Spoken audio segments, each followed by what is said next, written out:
দিছে বন্ধু, ইন্না আরসালনাকা শাহিদ, আমি আপনাকে সাক্ষী স্বরূপ বানায়া দুনিয়ার জগতে পাঠাইছি।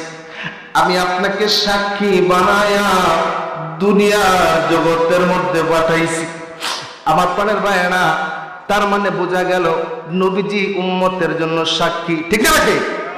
নবী উম্মতের জন্য সাক্ষ্য দিবেন, নবী উম্মতের জন্য সাক্ষী হয়ে দাঁড়াবেন। কারণ আমার নবীকে শাফাআত করার জন্য আদেশ দেওয়া হবে, অনুমতি দেওয়া হবে। আমার প্রাণের ভাইয়েরা, আমার নবীর শাফায়াত আমাদের জীবনের জন্য গুরুত্বপূর্ণ, ঠিক না ঠিক না? দরকার নাই? আসেনি? আছে, শাফায়াতের দরকার আছে।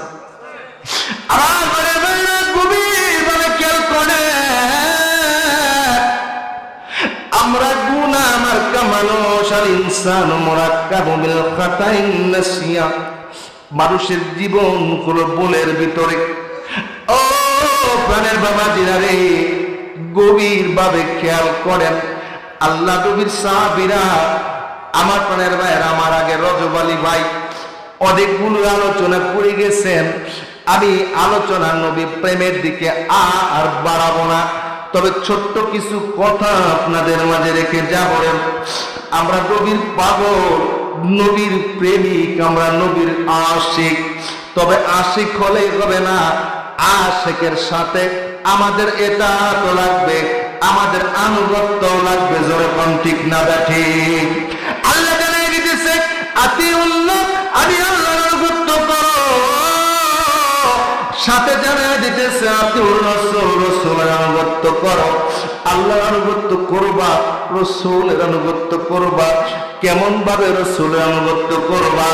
এমন ভাবে রাসূলের আনুগত্য করবা, এই আনুগত্য করতে যাইয়া আমার আবু বকর কিভাবে দেখাই দিয়ে গেল, কিভাবে হযরত ওমর দেখায় দিয়ে গেল, কিভাবে আলী দেখায় দিয়ে গেল, কিভাবে উসমান দেখায় দিয়ে গেল, সাহাবায়ে কেরাম দেখায় দিয়ে গেল, তাবেঈন দেখায় দিয়ে গেল, আশারায়ে মুবাশশিরিন দেখায় দিয়ে গেল। আমার পরের ভাইরা, বেলায়েতের জামানায় আল্লাহ ওলিরা দেখায় দিয়ে গেল। চিৎকার দিয়ে বলা যাবে কি সুবহানাল্লাহ? আমার পরের ভাইরা, গভীর মনোযোগ লাগান, দিলের কানটা লাগায় দেন। আমার নবী রাহমাতুল লিল আলামিন, দয়াল নবীজি আমার, মায়ের নবীজি আমার উম্মতের জন্য পেরেশান। আগেও পেরেশান ছিলেন, দুনিয়াতে আসার পরে আরো পেরেশান বেশি হয়ে গেলেন। দুনিয়ার থেকে বিদায় হয়ে যাবেন। গভীর মনোযোগ লাগান, দিলের কানটা লাগায়া দেন। আমার নবীজি দুনিয়ার জমিন থেকে বিদায় হয়ে যাবেন। এমন একটা অবস্থা, নবীজি অসুস্থ, সারা শরীরে যন্ত্রণা হয়। এমন একটা অবস্থা, জিবরাইল প্রথমবার আসলেন, ইয়া রাসূলুল্লাহ, ইয়া হাবিবাল্লাহ, আপনার শরীর এখন কেমন লাগে? আল্লাহ আপনাকে সালাম জানাইছে। আল্লাহ নবী বলেন, জিবরাইল, আল্লাহ জানেন আমার নবী কেমন আছে। জোরে কর ঠিক আছে? আল্লাহর কাছে তো গোপন নাই, আল্লাহ জানেন। তারপর আল্লাহ জিজ্ঞাসা করে, জিবরাইল বলে, ইয়া রাসূলুল্লাহ, ইয়া হাবিবাল্লাহ, নবী গো, আপনার শরীর এখন কেমন লাগে? আল্লাহর নবী ডেকে বলেন, ওগো জিবরাইল, আমার শরীর বড় অসুস্থ, ভালো লাগে না। আমার শরীরে বড় যন্ত্রণা হয়, সারা শরীরে ব্যথা অনুভব হয়, কষ্ট অনুভব হয়। এইভাবে 3 দিন যাওয়ার পরে যখন আমার নবী দেখলেন আজরাইল সঙ্গে করে চলে আসছে, প্রস্তাব দিলেন, আপনি কি জমিনে থাকবেন না আরশে থাকবেন? আবার নবীজি চক্ষু দুটি চলচল করে, চোখ বেয়ে ঝরঝর করে পানি পড়ে। নবী আমার ডেকে বলে, ও জিবরাইল, তুমি আল্লাহকে জয় বলো, আমার গুনাহগার উম্মতের কি হবে আমি না জানা পর্যন্ত যাইতে চাই না। বলুন সুবহানাল্লাহ।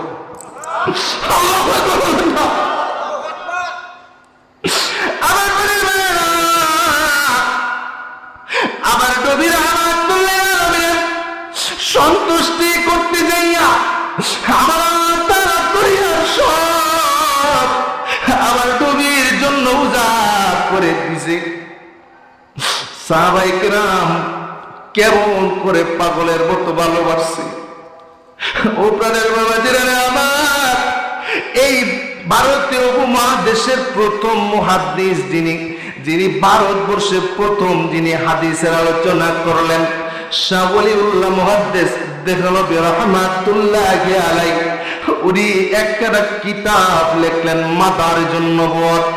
মাদারিজুন নবুওয়াতের 7ম খণ্ডের ভিতরে উনি আলোচনা করতেছিলেন উহুদের ময়দানে আবার নবীজির দান মোবারক শহীদ হয়ে গেল, আবার নবীজির মাথা মোবারকের ভিতরে হেলমেট ঢুকে গেল, এমন একটা কষ্টকর অবস্থা, রক্তগুলি চুষে চুষে দাড়ি মোবারক ভিজে যাইতেছে, এমন একটা অবস্থা, চোখ বেদ নবীজি আমার অজ্ঞান হয়ে গেছে। সাহাবায়ে কেরামরা দৌড়ে দৌড়ে নিয়া এমন একটা জায়গায় পাহাড়ে রাখছে, উপর থেকে দেখা যায় না, আবার নিচ থেকেও দেখা যায় না।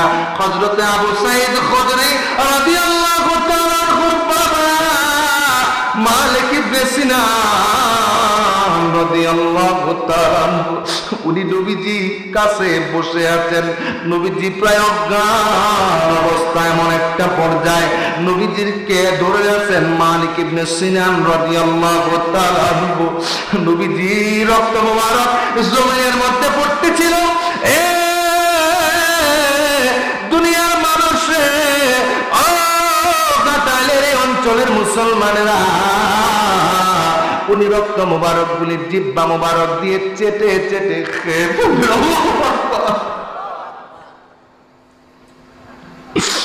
আল্লাহ কুরআনে আয়াত নাযিল করে দিছে, মানুষের রক্ত পুষ্পান করা হারাম। মালিক ইবনে সিনান কে ফেলছে।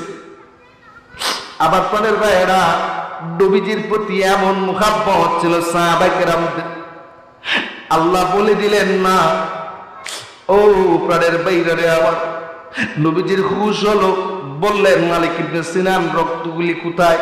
বলল ইয়া রাসূলুল্লাহ আমি খেয়ে ফেলেছি, ইয়া রাসূলুল্লাহ আমি মাটিতে পড়তে দেই নাই।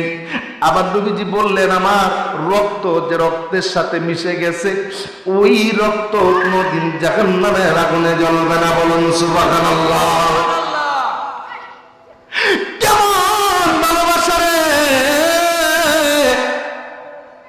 একটু আগে ঘরের ভিতরে একটা কিতাব দেখলাম, আমার রাজীব ভাইয়ের ঘরে একটা ছোট্ট কিতাব পাইলাম। দেখলাম কিতাবের ভিতরে শাহ মুস্তফা ওয়াসিম নামক একজন লেখক, একজন গভীর জ্ঞানের একজন আলিম কিছু উদাহরণ টানছে। আবার পরের ভাইয়েরা, আবার নবীজি ওযু করে যে পানিগুলি ছিল, এই পানিগুলি সাহাবায়ে কেরাম ফেলে দিত না, ওই ওযুর পানিগুলি বরকত মনে করে চোখে মুখে লাগাইতো, খাইতো, গায়ে লাগাইতো, মনে হইতো জান্নাতি সুগরান পড়তেছে। বলুন সুবহানাল্লাহ। ও প্রাণের বাইরে আমার, আল্লাহর নবী বললেন, আল্লাহর নবীকে জানায়া দিলেন, বন্ধু আপনি উম্মতের জন্য সাক্ষী হবেন, আপনি উম্মতের জন্য সাক্ষ্য দিবেন, আপনি উম্মতের শাফাআত করবেন, উম্মতের জন্য আপনি সাক্ষী হবেন, উকিল হয়ে দাঁড়াবেন। আবার আল্লাহ জানায়া দিতেছে আপনি সাক্ষী হবেন, আপনি সাক্ষ্য দিবেন, তবে আপনার উম্মতের আমলনামা একটু দেখে দেখে দিয়েন। আল্লাহু আকবার বলেন না? কথা বড় ঠিক আছে, সাক্ষী আপনি দিয়েন, শাফায়াত আপনি কইরেন, তবে উম্মতের আমলনামা উম্মতকে দেখে দেখে আপনি সাক্ষ্য দিয়েন। এই জায়গায় ছোট্ট একটু পেশ আছে, একটু লাগাইয়া দিছে, কারণ হলো যারা দুনিয়ার জগতের ভিতরে এই আয়াতের ব্যাখ্যা করেছেন, তাফসীরে পাইজাবি যদি কারো করে থাকে, আল্লামা নাসিরউদ্দিন বাইজাবি রাহমাতুল্লাহি আলাইহি চমৎকার আলোচনা করেছেন। তাফসীরে কানজুল ইমানের ভিতরে আহমদ রেজা খান ফাজলে বেরলভী রহমাতুল্লাহি আলাইহি আলোচনা করেছেন। তাফসীর জাবিরিতে আছে আরেকটা গুরুত্বপূর্ণ তাফসীর, যেটা আল্লামা ইমাম সানাউল্লাহ পানিপতি রহমাতুল্লাহি আলাইহি তাফসীরে মাযহারিতে আলোচনা করেছেন। ও প্রাণের বাবা জানেন আমার অনেকগুলো কিতাবের ভিতরে আলোচনায় আছে আপনার উম্মতকে আপনি দেখে দেখে সাক্ষী আপনি দিবেন, দেখে দেখে আপনি শাফাআত করবেন। শাফাআতের ক্যাটাগরি, সাক্ষী যে আপনি দিবেন, সাক্ষী দেওয়ার ক্যাটাগরিটা 4 প্রকার। এই 4 প্রকারের খাসলত যাদের ভিতরে থাকবে, 4 প্রকারটা যাদের ভিতরে পাওয়া যাবে, ওই সমস্ত উম্মতদেরকে আমার নবী সাক্ষী দিবে, তরায়া নিবে। বলুন সুবহানাল্লাহ। এরা আপনি উম্মতের জামিন, রাহমাতুল আলামিন, আপনি উম্মতের জামিন, গুনাহগার উম্মতের আপনজন, আল্লাহর নবী, মায়ার নবী, আপনি নবী আমার জীবনের জীবন। বলেন আপনি নবী আমার জীবন। তার মানে প্রাণের বাইরে আমার 4 ক্যাটাগরির ভিতরে আমাদেরকে পড়া লাগবে, ঠিক না? রাখে যদি বাইর হয়ে যায় কপালে নসিবে শাফাআত জুটবে না, জুটবে না, জুটবে না। আমার প্রাণের বাইরা দেখেন প্রত্যেকটা জায়গায় 4 লাগায়া দিছে। আমার আল্লাহ তাআলা 4 জন খলিফা বানায়া দিছে। আমার আল্লাহ তাআলা 4 জন ফেরেশতা বানায়া দিছে। এই 4 একটা মহত্ব আছে আমার প্রাণের ভাইয়েরা, গভীরভাবে খেয়াল করেন। এই 4টা ক্যাটাগরি যাদের ভিতরে থাকবে তারা শাফাআতের উপযুক্ত হবে। তার মধ্যে 1 নাম্বার হলো, তার মধ্যে 1 নাম্বার হলো খেয়াল করবেন, ওয়াজ শেষে আপনাদের পরীক্ষা নেওয়া হবে।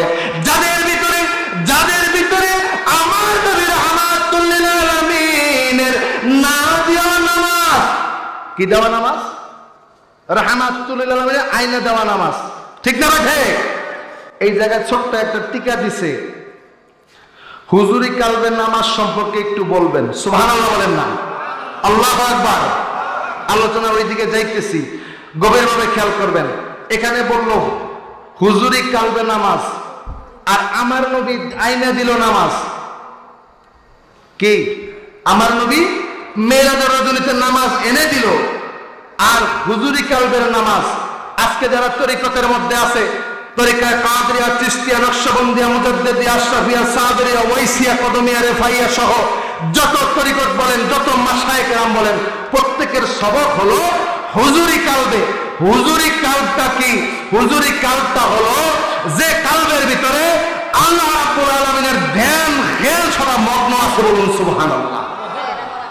এই জন্য মাশায়েখ কেরাম আমার নবীজি ফরমান, লা সালাতা ইল্লা বি হুজুরি কালব, নামাজ হবে না হুজুরি দিল ব্যতীত। আমার নবীজি ফরমান, লা সালাতা ইল্লা বি হুজুরি কালব, নামাজ হবে না হুজুরি দিল ব্যতীত। তবে হুজুরি দিল কি? এই হুজুরি দিলের সংজ্ঞা হলো মুখে আল্লাহর নাম, অন্তরে দুনিয়ার জল্পনা কল্পনা। এমন নামাজের কোন ফল হবে না, ফল হবে না। এমন নামাজ দিয়ে আল্লাহর দরবারে যায় লাভ হবে না। আমার আল্লাহ জানায়া দিতেছে, ও দুনিয়ার মানুষ, নামাজ ফাহেশা অশ্লীল কাজ থেকে দূরে রাখে, নামাজ দূরে রাখে অশ্লীল কাজ থেকে। আজকে নামাজের পর নামাজ পড়ে কিন্তু অশ্লীল কাজ থেকে দূরে থাকে না, এমন আছে না নাই? আসেনি? দেখবেন মসজিদে গেছে, তসবিহ একটা হাতে আছে, সুবহানাল্লাহ সুবহানাল্লাহ সুবহানাল্লাহ সুবহানাল্লাহ সুবহানাল্লাহ সুবহানাল্লাহ পড়তেছে, আসেনি? এই তসবিহ পড়তে পড়তে পড়তে পড়তে পড়তে পড়তে আবার চায়ের দোকানে গেছে, যাওয়ার পরে পড়তেছে সুবহানাল্লাহ সুবহানাল্লাহ সুবহানাল্লাহ সুবহানাল্লাহ সুবহানাল্লাহ সুবহানাল্লাহ। এক কাপ চা দাও, চিনি সারা দিন, আসেনি? তাহলে লাভ কি হলো? ইবাদতের ভিতরে একনিষ্ঠতা যদি না থাকে, এই যে আমার পানের ভাইরা যদি হুজুরি কালবে নামাজ না হয়, নামাজের ভিতরে খুশু খুজু যদি না থাকে, কোশ্চিন কালে ওই ইবাদত আল্লাহর দরবারে পৌঁছবে না। বলেন সুবহানাল্লাহ। এই জন্য ভাই ভাইরা আমার, হুজুরি কালবে নামাজ পড়তে হবে। কিভাবে? কাতার সোজা হয়ে দাঁড়াবেন, খেয়াল আপন আপন কালবের ভিতরে ঢুকাবেন। খেয়াল হলো কালবে। খেয়াল কোথায়? হ্যাঁ, খেয়াল হলো কালবে। কাল হলো আল্লাহর দিক। কাল কোন দিক? কাল কোন দিক? গভীরভাবে খেয়াল করেন। খেয়াল হলো কালবে, কাল হলো আল্লাহর দিক। আল্লাহ হাজির নাজির, দেখতেছেন সকলের দিলের হাল। ঠিক না বাজে? মুখে আল্লাহর নাম, অন্তরে দুনিয়ার জল্পনা কল্পনা। এমন নামাজ দিয়া কোনো লাভ হবে না। রাসূল পাক সাল্লাল্লাহু আলাইহি ওয়াসাল্লাম ফরমান, লা সালাতা ইল্লা বিহুজুরি কাল, হুজুরি কাল ছাড়া নামাজ হবে না। এই জন্য প্রাণের বাইরে আমার, নামাজ যখন পড়তে যাবেন গো, মন মুখ এক করিয়া আল্লাহ তাআলাকে হাজির নাজির ওয়াজিব জানিয়া, হুজুরি কালবে দিলটাকে ডুবাইয়া, দুনিয়া বিমুখ হইয়া আল্লাহ তাআলার চিত্তে আল্লাহকে সিজদা জানাবেন। ওই সিজদা আল্লাহর দরবারে গ্রান্টেড হয়ে যাবে। বলুন সুবহানাল্লাহ। এছাড়া কিয়ামত পর্যন্ত যদি নামাজ পড়েন, ওই নামাজ দিয়ে আল্লাহর জান্নাত হবে না। বহু নামাজি কাফের আছে। কি আছে? নামাজি, বহু নামাজি কাফের আছে। বহু মানুষ নামাজ পড়েও জাহান্নামে যাবে। বলতে পারবে মুফতি মঞ্জুর মুর্শিদ রাকিব, এটা কেমন কথা? নামাজ পড়ে আবার কেমনে জাহান্নামে যাবে? উবাই আব্দুল্লাহ ইবনে উবাই ইবনে সুলুল মক্কার মুনাফিক সর্দার ছিল। সারা জীবন আমার নবীজির পিছনে নামাজ পড়ছে, সারা জীবন আমার নবীজির সঙ্গে রোজা রাখছে, সারা জীবন নবীজির সঙ্গে জিহাদের ময়দানে গেছে। কিন্তু দেখা গেল ওই নামাজ আল্লাহর দরবারে কবুল হয় নাই। তার কারণ হলো তার নামাজ হুজুরি কালবে ছিল না। নামাজ যদিও আমার নবীজির পিছনে পড়ছে, কিন্তু মনে মনে আমার নবীজির শত্রু ছিল। যার কারণে আল্লাহ জানাই দিতেছে, বন্ধু কিয়ামত পর্যন্ত যদি আব্দুল্লাহ ইবনে উবাই ইবনে সুলুল যদি নামাজ পড়ে, ওই নামাজ আমি আল্লাহর দরবারে পৌঁছবে না। বলো আল্লাহু আকবার। বলেন নাউজুবিল্লাহ। তাইলে হুজুরি কালবে নামাজ পড়তে হবে। খেয়াল থাকবে। কিভাবে থাকবে? নামাজ পড়তে হবে মন মুখ এক করিয়া, মন মুখ এক করিয়া আল্লাহ তাআলাকে হাজির নাজির ওয়াহিদ জানিয়া। মনেও থাকবে আল্লাহ, মুখেও থাকবে আল্লাহ। এই দুই যখন সমন্বয় হবে কলবের ভিতরে, ওই নামাজটা আল্লাহর দরবারে কবুলিয়তের মাকাম হাসিল করে। বলুন সুবহানাল্লাহ।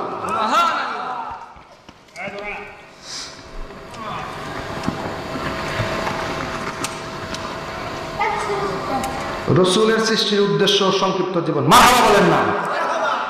আমার প্রাণের ভাইরা, গভীর মনোযোগ লাগান, দিনের কানটা লাগান, গভীরভাবে খেয়াল করেন কথাগুলি। এক একটা কথা জীবনের জন্য কাজে লাগবে। আমার রসুলের সৃষ্টির উদ্দেশ্য, আমার রসুলকে আল্লাহ বানাইলেন, দুনিয়ার জগতের মধ্যে পাঠাইলেন। পাঠানোর জন্য একটা উদ্দেশ্য আছে, একটা কারণ আছে। আমার প্রাণের ভাইরা,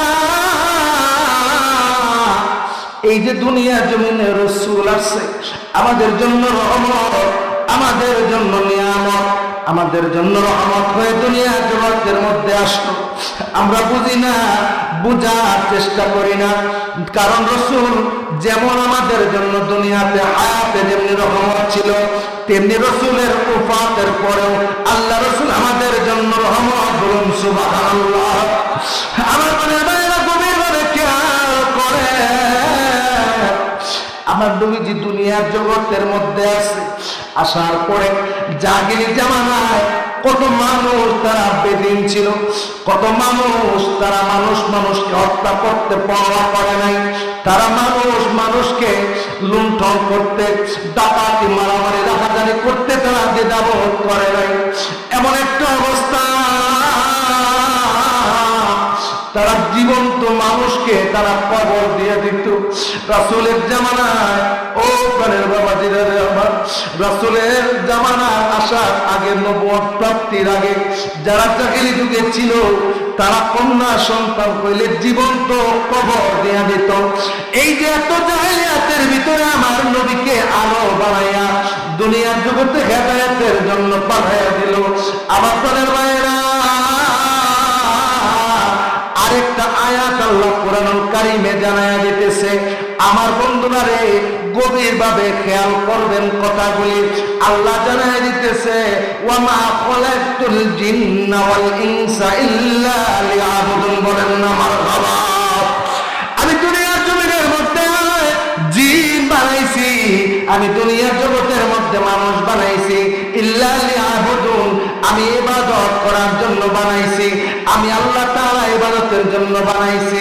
এই যে ইবাদতটা আপনারা করবেন, ইবাদত আপনাদেরকে শিক্ষা দেওয়ার জন্য আমার নবী রাহমাতুল লিল আলামিন দুনিয়ার জগতের মধ্যে আমার আল্লাহ তাআলা পাঠাইছে। সুবহানাল্লাহ বলেন না। কুরআনুল কারীমে যত জায়গায় আছে ইন্না আরসালনাকা শাহিদ ওয়া মা আরসালনাকা, আল্লাহ তাআলা সব জায়গায় বলছে আমার নবীকে আমি পাঠাইলাম পাঠাইলাম পাঠাইলাম। কারণ কি বাবা? আবার নবীকে আল্লাহ তাআলা পাঠাইছে। এই যে রাসূলকে প্রশ্ন লিখে সৃষ্টির উদ্দেশ্য কি? আমার প্রাণের বাবাজিরা, রাসূল সৃষ্টির উদ্দেশ্য হলো আমরা পথহারা মানুষ। ঈসা আলাইহিস সালামের জামানার পরে এমন একটা অবস্থা তৈরি হয়ে গেল, মানুষ মানুষকে খুন খারাপি আরম্ভ করে দিল। মানুষ না, বিশেষ করে নারীদেরকে এতভাবে মানবদস্ত করতে লাগলো। জীবনের কোনো নিরাপত্তা ছিল না, সংসারের কোনো নিরাপত্তা ছিল না, কোনো রহমত বলতে কোনো বিষয় ছিল না। আল্লাহ রাব্বুল আলামিন আমার নবীকে দুনিয়ার জমিনের মধ্যে পাঠাইলেন।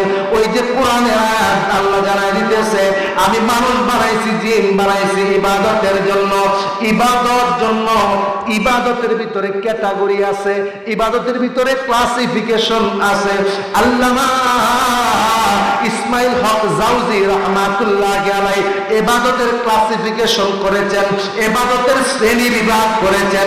ইবাদতটা ও প্রাণের বাবাজিরা আমার, এই ইবাদতটা আল্লাহ তাআলার জন্য এক রকম, আবার আমার প্রাণের ভাইয়েরা দুনিয়াবির জন্য আরেক রকম। ও বাবাজিরা আমার, প্রশ্ন রাখতে পারেন মুফতি মঞ্জুর মুর্শিদ রাকিব, ইবাদত তো শুনছি আল্লাহর জন্য হবে, আবার দুনিয়ার জন্য কিভাবে হবে? আমার প্রাণের ভাইয়েরা, আমার নবীজির উম্মতের হায়াত হবে অল্প, আমার নবীজির জিন্দেগি হবে অল্প। নবীজি 63 বছর জিন্দেগি পাইলেন, আমরা বড় জোর 60 বছর কি 70 বছর পাই, এর বেশি আমরা পাই না। ওপারের বাইরে আমার এই ইবাদত আল্লাহর জন্য যেটা হবে সেটা হবে খাস, এটার মধ্যে কোনো কিছুই আসবে না। কিন্তু দুনিয়ার জগৎটাকে পালন করা, দুনিয়ার জগৎটাকে চলমান করে দেওয়া, দুনিয়ার জিন্দেগিকে ঠিক রাখা, এটাও ইবাদতের একটা অংশ। কারণ ইসলাম ধর্মে কোনো বৈরাগ্যের স্থান নাই। যেরকম ঠিক না ঠিক, ইসলামে বৈরাগ্যতা নাই। আপনি সংসার ধর্ম ছেড়ে দিলেন, আপনি বিবি বাচ্চা সন্তান ছেড়ে দিলেন, সাইরে দিয়ে আপনি একনিষ্ঠ হয়ে গেলেন না, এটাও ইসলাম সমর্থন করে না। যার কারণে আপনার ইবাদতের জিন্দেগিটা এমন হতে হবে, আপনি হাঁটতে হাঁটতে ইবাদত করবেন, চলতে চলতে ইবাদত করবেন, বসা অবস্থায় ইবাদত করবেন, আপনি ঘুরতেছেন ইবাদত করবেন, মাঠে কাজ করতেছেন ইবাদত করবেন। এমন একটা প্রসেস, এমন একটা সিস্টেম আমার নবী রাহমাতুল লিল আলামিন আমাদেরকে শিখাইয়া দিয়ে গেছে। বাবারে, কিছু মাসনুন দোয়া আমাদেরকে শিক্ষা দিয়া দিছে, এগুলো বড় কাজে লাগে। ছোট্ট ছোট্ট ছোট্ট ছোট্ট আমল আপনার জিন্দেগিটাকে পরিবর্তন করে দেবে। বলুন সুবহানাল্লাহ। এগুলো আমরা না বোঝার কারণে আজকে আমাদের এই অবস্থা হয়ে গেছে। প্রত্যেকটা মানুষে আজকে আমরা ইবাদত থেকে দূরে সরে গেছি। ইবাদত করতে হবে ইমানের জায়গাটাকে ঠিক রেখে, আকীদার জায়গাটাকে ঠিক রেখে। জোরে কোন সুবহানাল্লাহ।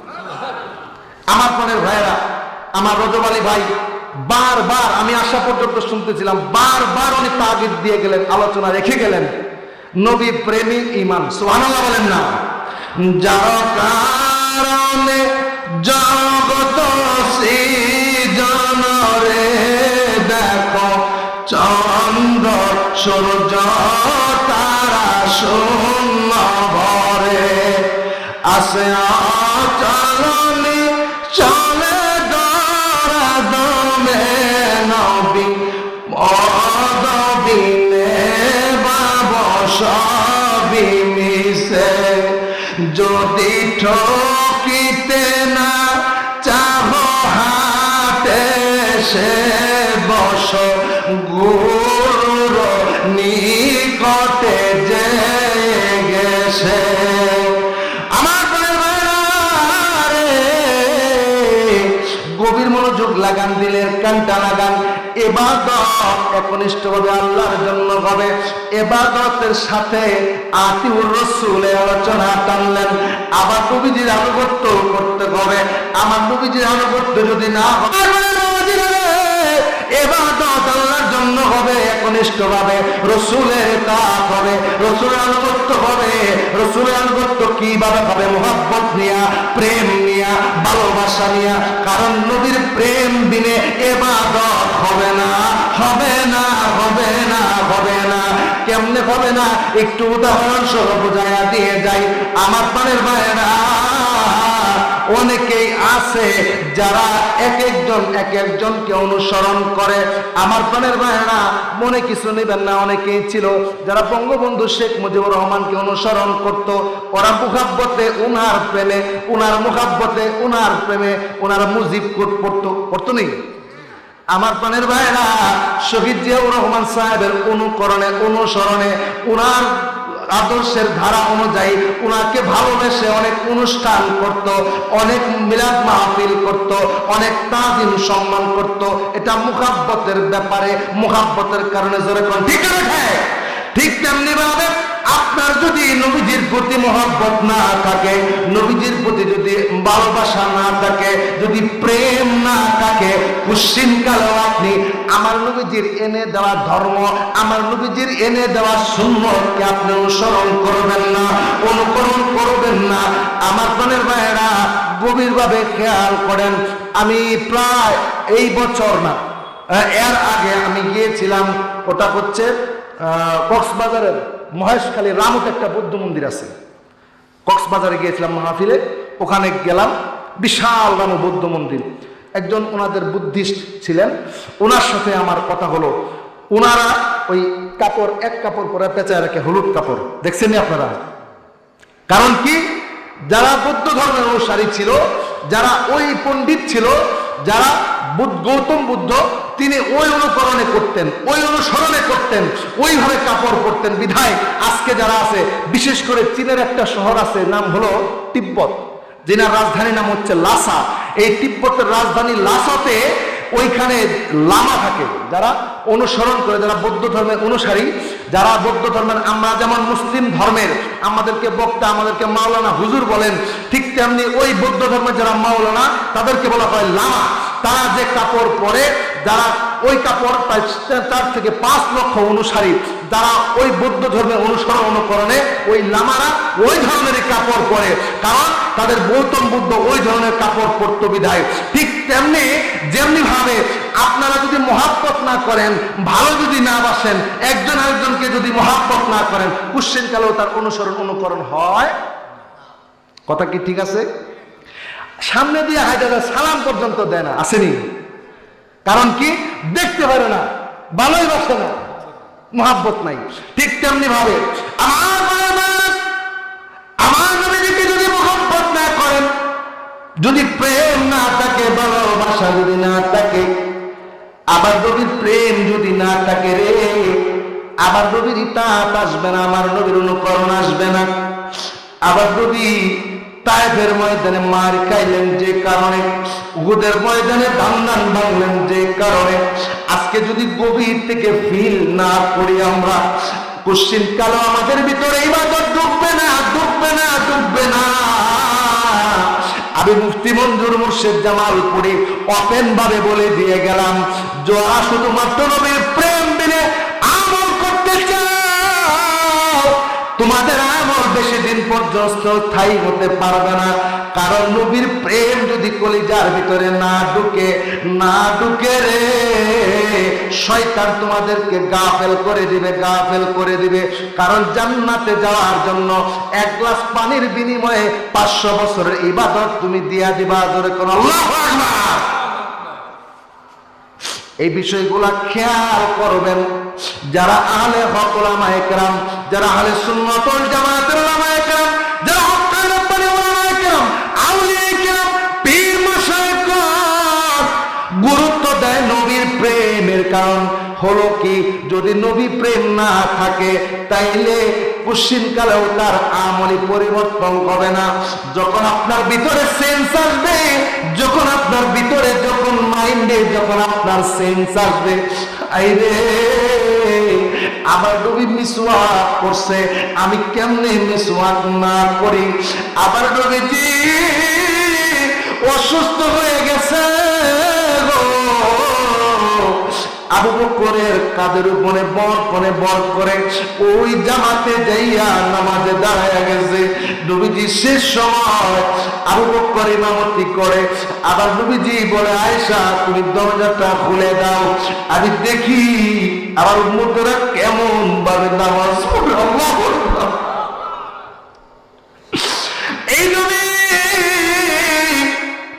এই নবীর প্রেমের মালা যদি গলায় না দিতে পারি।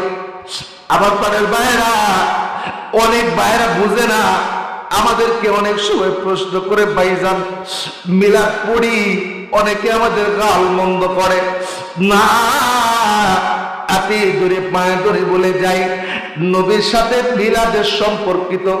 আমরা মিলাদে গান বাজনা করি না, আমরা মিলাদে নাচানাচি করি না, আমরা মিলাদে নবীর সাথে দুরূদ পড়ি, নবীর প্রেমের চোখের পানিগুলি নজরানা দেই। ও প্রাণের বাবাজিরা রে আমার,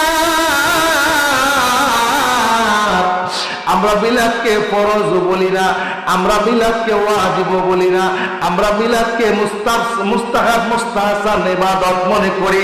যাদের মন চায়, যাদের প্রেম, যাদের বেশি, যাদের কলিজার ভিতরে নবীর প্রেমের পাগল, যখন ইয়া নবী সালামু আলাইকা বলে দাঁড়ায় যায় রে, পাগলেরা ঠিক থাকতে পারে না। ওয়াসফুরনি পাগল ছিল, এমন একটা অবস্থা, ওই খেজুর গাছ আমার নবীজির পাগল ছিল, নবীর প্রেমে নবীর বিরহ চোখের পানি ছেড়ে ছেড়ে।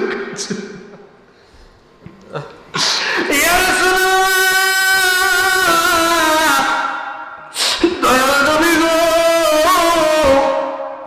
আপনি দীর্ঘদিন আমি উস্তুদে খান্নানা পাশে দাঁড়াইয়া আপনি খুতবা দিয়েছেন, আজকে নতুন মিম্বর আসছি, আমি উস্তুদে খান্নানার কথা বুঝি আপনি ভুলে গেছেন। উস্তুদে খান্নানা একটা খেজুর গাছের নাম, যাকে ধরে খুতবা দিতেন রাসূল আকরাম বলেন, যাকে ধরে খুতবা দিতেন রাসূল আকরাম, নবীর বিরহে কাঁদিতে থাকে, নবীর বিরহে কাঁদিতে থাকে। হতবাক হইলেন যত সাহাবায়ে কেরাম, হতবাক হইলেন যত সাহাবায়ে কেরাম। বলো রহমতে আলম নূরে মুজাসসাম, সাহাবীরা আতর বানায় ওই নবীজির ঘাম। বলো সাহাবীরা আতর বানায় ওই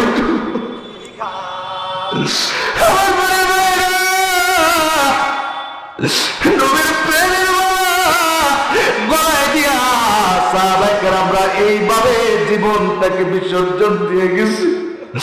সাহাবায়ে কেরামরা পুরোদিন জীবনের মায়া করলো না। কত সাহাবীর চুলায় আগুন জ্বলে দেয়, কত সাহাবীর চুলায় আগুন জ্বলে নাই, পেটে পাথর বাঁধছে, তবুও তো নবী থেকে জুদা হয় নাই, নবী থেকে জুদা হয় নাই। আজকে নবীর প্রেমে পাগল হইয়া নবীর এসকে দাঁড়াইয়া মিলাদ পড়ে, তোমরা তার পেটা বলো দাদা পায়ে ধরে বলেছে, আমার নবীর প্রেমের মালা যারা গলায় পড়ছে তারা আল্লাহর জান্নাতি হয়ে যাবে। বলুন সুবহানাল্লাহ।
নবী আমার জান, নবী আমার আজরে, নবী আমার জান, নবী আমার। নবীর কাছে গেলে পাবো মাওলাদি সন্ধান, নবী আমার জান, নবী আমার প্রাণ। বলেন নবী আমার জান, নবী আমার। বলেন নবী আমার। জোরে জোরে। গাজবে কত রতা বুঝল নবীর শান, আল্লাহু আকবার। ওরে গাজবে কত রতা বুঝল নবীর শান, এক নজর দেখিতে পেলে, এক নজর দেখিতে পেলে কদমে চুমিতাম। নবী আমার জান, নবী আমার প্রাণ, নবী আমার জান, নবী আমার। আল্লাহুম্মা সাল্লি